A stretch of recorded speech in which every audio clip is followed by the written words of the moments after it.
ఊరు పేరు లేని సంస్థకు విశాఖలో కారు చౌక భూములు కట్టబెట్టడంపై కూటమి ప్రభుత్వాన్ని న్యాయ కోవిదులు రాజకీయ పరిశీలకులు నిలదీస్తున్నారు.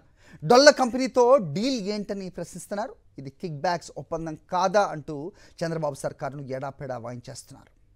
టీడీపీ సర్కార్ విశాఖలో అత్యంత ఖరీదైన భూములను ఎకరా 99 పైసలకే డొల్ల కంపెనీకి కేటాయించడంపై సర్వత్రా విమర్శలు వ్యక్తమవుతున్నాయి.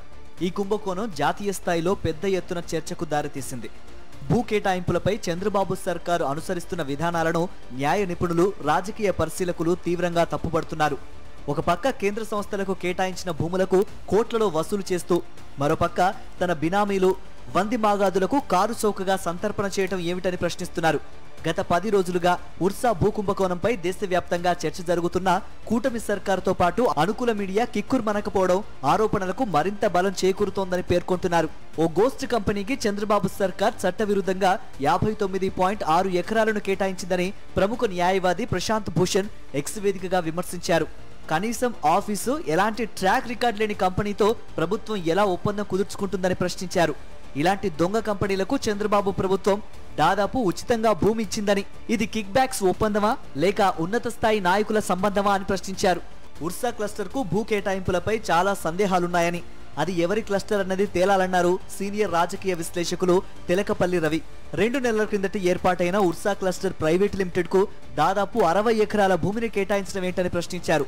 ఎన్ని ఆరోపణలు వస్తున్నా ప్రభుత్వం ఫ్యాక్ట్ చెక్ తో పాటు ఐటీ, ఏపీఐసి విభాగాలు, సోషల్ మీడియా వింగ్ స్పందించడం లేదన్నారు. ఉర్సా కంపెనీ ప్రమోటర్లలో ఒకరైన అబ్బూరి సతీష్ చంద్రబాబు నాయుడుతో దిగిన ఫోటోలు కూడా బయటపడ్డాయన్నారు. 2 మాసాల కిందట ఏర్పడిన కంపెనీకి టాటా కంపెనీతో పాటు ఇచ్చారు అదే జాబితాలో అన్నటువంటి పరిస్థితి ఆశ్చర్యం కలిగించింది, ప్రశ్నలకు దారితీసింది. దీని మీద వెంటనే పారదర్శకంగా ప్రభుత్వం నుంచి ఏం వివరణ అయితే రాలేదు. ఇప్పుడిప్పుడు ఏదో వాళ్ళు మాట్లాడుతున్నారు, మేము 99 పైసలకి ఇవ్వలేదు, ₹1 కోటి ఇచ్చామని. ఆ మేరకు నిజానికి అదే స్పష్టత ఉంటే అప్పుడే వెంటనే ఇప్పుడు 10 రోజుల దాకా ఈ చర్చ జరుగుతున్నాయి, ఇంత అవసరమే లేదు.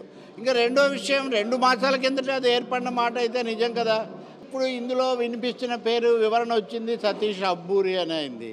సో ఇవన్నీ ఈ వ్యక్తులు, ఈ పాత్రలు, పాత్రధారులు, సూత్రధారులు, ఈ విషయాలన్నిటి మీద ఈ రాష్ట్ర ప్రజలకు వేరువేరు కాలాల్లో వేరువేరు అనుభవాలు ఉన్నాయి. విశాఖపట్నం ఇప్పుడు బంగారు బాతులాగా దీంట్లో ఎక్కడి నుంచి భూమి ఎలా తీసుకోవాలి.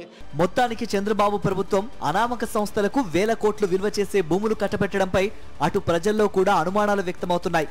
బినామీలకు భూముల కేటాయింపులను తక్షణం ఆపాలని డిమాండ్ చేస్తున్నారు.